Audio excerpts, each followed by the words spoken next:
What to do if you get hit by someone without insurance.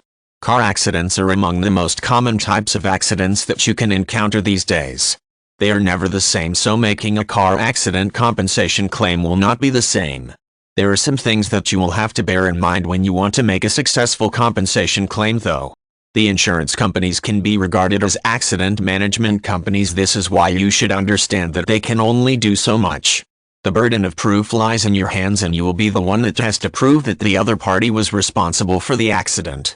Hiring a solicitor before you actually start the legal proceedings is the best thing that you can do when you want to win the compensation claims. Car accident compensation claims are the big players on the market, unlike personal injury claims of medical negligence claims. When you can prove liability, the case can be straightforward and easy to win.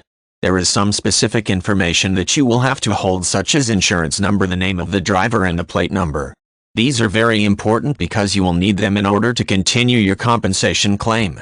When you are discussing your case with the solicitor, you should make sure that you give all the details that you can remember.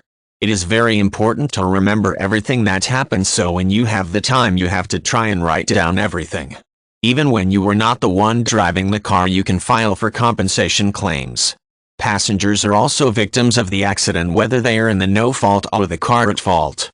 When you were the driver that was responsible for the accident, you stand no chance in making a successful compensation claim. The passengers in the car though can actually win their claim if they decide to file one. It is never clear how much money you actually stand in receiving, as the compensation is most of the time reduced for a number of reasons. The first and most important would be not wearing a seatbelt, which will cut approximately 20% of your payment.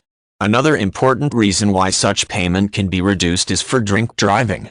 In some cases, even a simple glass of alcohol can bring another reduced payment.